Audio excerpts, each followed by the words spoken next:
अक्षय नवमी या आंवला नवमी की पौराणिक व्रत कथा। कार्तिक मास के शुक्ल पक्ष की नवमी को आंवला नवमी मनाई जाती है। इसे अक्षय नवमी के नाम से भी जाना जाता है।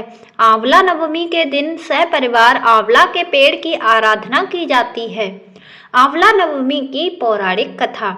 एक समय किसी नगर में एक सेठ और सेठानी रहते थे। उनके 4 बेटे और 4 बहुएं थीं। सेठ के पास इतनी धन दौलत थी कि उसका हिसाब किताब रखने के लिए कई नौकर चाकर थे जो उस धन को तराजू में तौल कर रखते थे। सेठानी ने एक नियम ले रखा था कि वे रोज एक सोने का आंवला दान करती और उसके बाद ही भोजन करती थी। सेठ सेठानी सुखपूर्वक अपना जीवन व्यतीत कर रहे थे। एक दिन सेठानी की बहुओं ने आपस में बात करी कि यदि सासू माँ रोज इसी तरह सोने का आंवला दान करती रही तो हमारे पास कुछ भी नहीं बचेगा, धीरे धीरे सब कुछ खत्म हो जाएगा। ऐसा सोचकर सभी बहुएं सेठानी से कहने लगी, माँ जी, आप सोने के आंवले की जगह रोजाना एक सादा आंवला दान किया कीजिए। सेठानी ने उनकी बात मान ली और रोज एक सादा आंवला दान करने लगी। कुछ समय बाद सेठानी की बहुओं को उनका सादा आंवला दान करना भी खटकने लगा।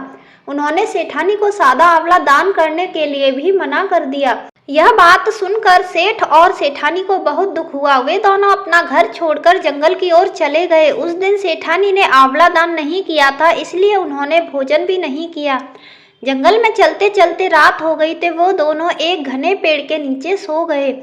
जब वो दोनों सुबह उठे तो उन्होंने देखा कि जहाँ वे सोए थे वहाँ एक सोने के आंवले का पेड़ आ गया है। सेठानी जी उस पेड़ से एक आंवला तोड़कर दान करती हैं और भोजन ग्रहण कर लेती हैं। वहीं पास में वे दोनों अपना घर बनाकर रहने लगते हैं। धीरे धीरे सेठ जी का व्यापार बढ़ने लगता है और वो दोनों फिर से धनवान बन जाते हैं। सेठानी एक बार फिर अपना सोने का आंवला दान करने का नियम शुरू कर देती हैं। उधर दूसरी ओर सेठ और सेठानी के चले जाते ही उनके बेटे और बहुएं आपस में झगड़ने लगते हैं। व्यापार में घाटा होने लगता है और देखते ही देखते सारी जमा पूंजी खत्म हो जाती है। अब उन्हें मजदूरी करने के लिए घर से बाहर निकलना पड़ता है। काम की तलाश में वे सभी घूमते घूमते वहां पहुंच जाते हैं जहां सेठ और सेठानी रहते थे। वहां उन सभी को सेठानी के रोजाना सोने का आंवला दान करने की बात पता चलती है। मन ही मन वे सोचते हैं कि कहीं ये हमारे माता पिता तो नहीं हो सकते, लेकिन उनके पास तो कुछ भी नहीं था, वो कैसे हो सकते हैं। वो सभी काम मांगने के लिए सेठ जी के पास जाते हैं। सेठ जी को देखते ही वो सभी उनके पैरों में गिर पड़ते हैं और उनसे माफी मांगने लगते हैं। पिताजी, हमें माफ कर दीजिए, हम पैसे के लालच में अंधे हो गए थे। हमने आपको घर से जाने दिया जबकि उस घर में सब कुछ आपकी ही किस्मत का था।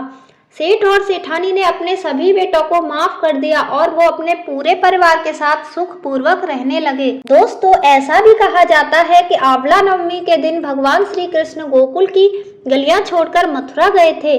मान्यताओं के अनुसार आंवला नवमी के दिन यदि कोई महिला आंवले के पेड़ की पूजा कर उसके नीचे बैठकर भोजन ग्रहण करती है तो भगवान विष्णु और भगवान भोलेनाथ उनकी सभी मनोकामनाएं पूर्ण करते हैं। इस दिन महिलाएं संतान की दीर्घ आयु तथा उनके अच्छे स्वास्थ्य की कामना करती हैं। जैसा कि नाम है अक्षय नवमी या आंवला नवमी, इसका मतलब है कि इस दिन दान किया हुआ अक्षय रहता है, यानी कि आपको उसका 100 गुना प्राप्त होता है। तो इस दिन दान करने की भी परंपरा है।